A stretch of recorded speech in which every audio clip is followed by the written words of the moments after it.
In this video, I will be solving other problems related to power, work, and energy. Remember that if you want to see a specific problem, refer to the timestamps below. I have introduced power in the video mentioned here. I am just answering other types of questions you might get from this topic. Just to start with a quick introduction, remember that power is just the rate at which energy is being transferred. How fast is the energy transfer? If you look at it from its equation, power is equal to work over time. The unit for power is watts, and the unit for work is joules, just like the unit for energy. So when you have 100 watts light bulb, that means that the light bulb will transfer 100 joules of electrical energy every single second. So now we can continue with some other problems you might encounter while covering power, work, and energy in your physics courses. Problem number 1. A horizontal force is used to accelerate a 20 kilogram block from a speed of 20 meters per second to 40 meters per second in 15 seconds. What is the average power exerted on the block? So I am going to draw the box that is 20 kilograms and it was moved horizontally with a force that caused the box to accelerate from 20 to 40 meters per second. The question is asking what is the average power. Again, let's start with the power equation, which equals work over time. Or we can change work for force times displacement and that over time.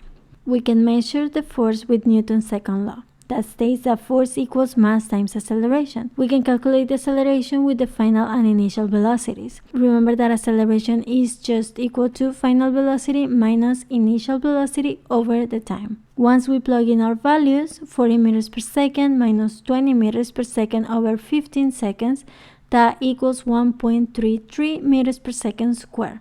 That is the acceleration of the box from the 20 meters per second to the 40 meters per second. Now we can plug in that value to the force equation so we can find force. So force equals 20 kilograms times 1.33 meters per second square. The force applied then is 26.66 newtons. Now we have the velocities of the box. Remember that velocity is equal to displacement over time. If you look back at the power equation here, we have displacement over time multiplied by force. So we can actually just change the whole term displacement over time by the average velocity. And that way we get the average power.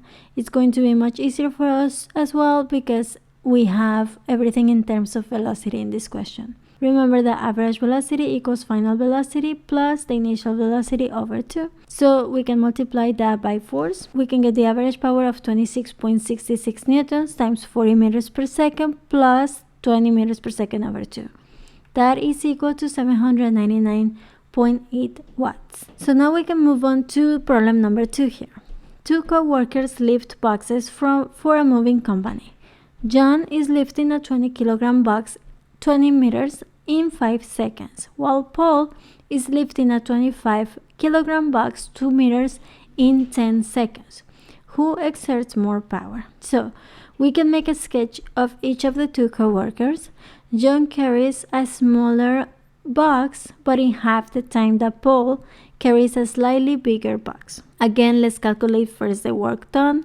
By each of them, work is equal to the mass times gravity, or mass times the acceleration of gravity times height when lifting something. So John's work done is equal to 20 kilograms times 9.8 meters per second square times 2 meters, and that will be 392 joules. And Paul's work done is 25 kilograms times 9.8 meters per second square times 2 meters, and that will be 490 joules. So Paul is doing more work than John. However, if we calculate the power, so we know that for John it will be 392 joules over 5 seconds, while Paul's is 490 joules over 10 seconds.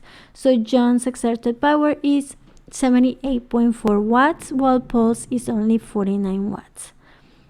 Okay, so finally we can move on to problem number 3. A 3.5 kilonewton piano is lifted by 3 workers at constant speed to an apartment 25 meters above using a pulley system. each worker is able to deliver 165 watts of power and the pulley system is 75% efficient. How long does it take them? So, we are trying to find the time it will take them. Looking at the power equation, we know we must rearrange it to get time equals work over power. Now, first we can calculate the power, which we know each worker can deliver 165 watts.